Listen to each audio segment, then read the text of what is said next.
pwede lang sana, o Diyos naming Ama, pakitulungan mo po akong magawa ang kalooban mo. Ngunit hindi ang gusto ko o sariling nais ko, kundi dapat masunod, Ama, ay kalooban mo.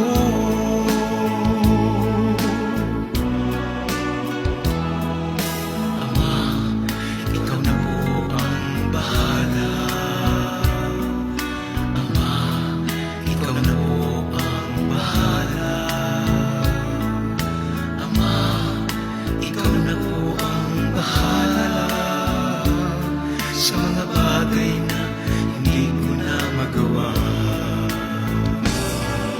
kung pwede lang sana, o Diyos na